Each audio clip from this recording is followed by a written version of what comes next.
नमस्कार. नमस्कार. नाव काय सर आपलं? माझं सूर्यवंशी व्यंकटेश. काय काम करता सर आपण? मी कॉम्प्युटर प्रोग्रामर आहे संस्थेमध्ये. कुठं सर? संस्थेचं नाव काय तुमचं? कृषी विज्ञान. कुठं काम करता? कृषी विज्ञान केंद्र लातूर. काय आजार आहे सर तुम्हाला? काय त्रास होत होता? मला सायनसचा त्रास होता, म्हणजे श्वासोच्छवासाचा त्रास आहे बऱ्याच वर्षापासून. नाकाचं म्हणजे पॉलिप्स, म्हणजे त्याला काय म्हणता येईल, सायनस प्रॉब्लेम होता आणि गाठ आल्यासारखी मध्ये बाहेर व्हायचं, त्रास व्हायचा. किती दिवसापासून त्रास होता सर? मला 2007 पासून त्रास आहे. मग ते काय आणि अशामध्ये खूप वाढला होता आणि डॉक्टरांनी ऑपरेशन साठी मला ऍडवाइस दिला होता. त्याच्यामुळे मी ते टाळून प्रणव निसर्ग उपचार केंद्रामध्ये आलो. इथं बाहेर याच्यासाठी नेमकं तुम्ही काय ट्रीटमेंट घेतली होती याच्यासाठी, तुमच्या त्रासासाठी मॉडर्न मेडिसिन मध्ये? बाहेर मॉडर्न मेडिसिन मध्ये मला गोळ्या दिल्या जातात आणि स्प्रे दिले होते सकाळ संध्याकाळ टाकण्यासाठी आणि ऑपरेशनचाही ऍडवाइस दिला होता. याच्या अगोदर तुमचं कधी ऑपरेशन वगैरे झालं होतं? माझं 2006 मध्ये झालेलं आहे. म्हणजे फर्स्ट एक बार तुमचं ऑपरेशन झालेलं आहे? 2006 मध्ये विवेकानंद हॉस्पिटलमध्ये झालेलं आहे. म्हणजे सायनससाठी, म्हणजे नाकाच्या त्रासासाठी. हो. झालेलं आहे. आणि त्याच्यानंतर आणखी नंतर त्रास जाणवला खूप अशा काळामध्ये. मग समजा तुम्हाला इथं कसं डिटेक्ट झालं या इन्स्टिट्यूटला? आमचे चांगले एक शेतकरी होते जे की सेंद्रिय गोळ वगैरे बनवतात, गोशाळा वगैरे आहे त्यांच्याकडे.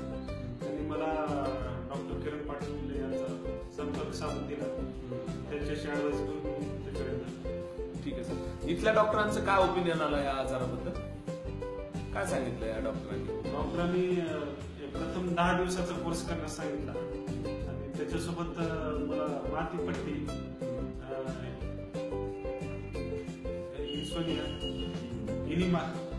इनिमा आणि मसाज, स्टीम बाथ, सूत्रलेली, जललेली असे विधी मला करायला सांगितले आणि त्यामुळे माझं त्याच्यासोबत 5 किलो वजन सुद्धा कमी झालेलं. ठीक आहे सर. आणि तुमचा आहाराचा क्रम कसा राहिला याच्यामध्ये? आहारामध्ये मला सकाळी फ्रुट्स आणि दुपारी दलिया आणि रात्री लाईट वेट म्हणजे एक पोळी आणि पातळ भाजी खाण्यासाठी. आल्यानंतर काय काय त्रास, म्हणजे नेमकं पाचनासंबंधी तुमचा त्रास होता का खूप जुना?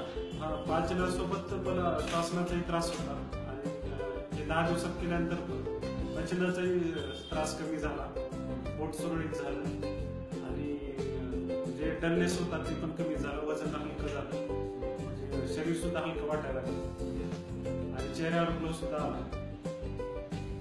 मग याच्यामध्ये आहाराचं शेड्यूल कसं राहिलं तुमचं 10 दिवस? काय सांगितलं होतं डॉक्टरांनी? सकाळी फलवार सांगितला होता, दुपारी दलिया आणि संध्याकाळी एक पोळी आणि पातळ भाजी अशी करायला सांगितलं. 10 दिवस कम्प्लीट. आणि तुमचं आल्यानंतर इथे वजन किती होतं? इथे ज्यावेळेस डिटेक्ट झाला तुम्ही त्यावेळेस तुमचं वजन किती होतं? आल्यानंतर माझं वजन 85 होतं आणि आता 80 आहे. एकंदरीत किती वजन कमी झालं? एकंदरीत माझं वजन 5 किलो कमी झालं. त्रास कसं वाटते? नाकाचा श्वासाचा जो त्रास होता तुम्हाला त्याच्यामध्ये कसं इम्प्रुव्हमेंट वाटतंय? एकदम चांगलं वाटतंय आणि रिलॅक्स पाहिजे. मला झोप येत नव्हती, आता व्यवस्थित झोप येत आहे आणि धुळीचा ऍलर्जीचा त्रास कमी झाला आहे. त्याच्यासोबत पोटाची विकार कमी झाली, पचनासंबंधी. आणि एकंदरीत तुम्ही हे 10 दिवसाचा कोर्स कसा वाटला तुम्हाला? की काय वाटलं की बाबा अदरवाईज तुम्ही कुठलंही मेडिसिन वगैरे काय कसं याच्यामध्ये घेतलं नाही, काही नाही, पण तरी तुमचा आजार कमी झाला? म्हणजे लाईफस्टाईल रूल तुम्ही मानता की याच्यामध्ये आपल्या स्वास्थ्याच्या याच्यामध्ये जीवन पद्धती ही गरजेची आहे? बरोबर आहे. आपण नॅचरोपॅथीकडे सगळ्यांनी वळायला पाहिजे, जे की रासायनिक क्रिया जे सध्या डॉक्टर लोक मांडून बसतात दुकानात, ते न जाता इकडे नॅचरोथेरपीकडे सगळ्यांनी वळायला पाहिजे, जेणे की आपली मानव निर्मिती हे नैसर्गिकरित्या झालेली आहे, त्यानुसारच आपण डाएट घेतला पाहिजे आणि त्यामुळेच आपली प्रकृती सुदृढ राहण्यास मदत होईल असं मला वाटतं. चालेल.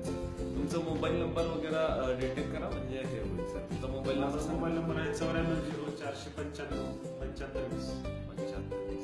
ठीक आहे सर. मग एकंदरीत ह्या सेंटर बद्दल, इथल्या डॉक्टरांबद्दल ज्या काही तुम्हाला सुविधा दिल्या कशा वाटल्या, की अदरवाईज लातूर इतक्या छोट्या याच्यामध्ये तुम्हाला ही समजा चिकित्सा पद्धती मिळाली, तर याच्याबद्दल काय वाटतं की इथल्या डॉक्टरांबद्दल?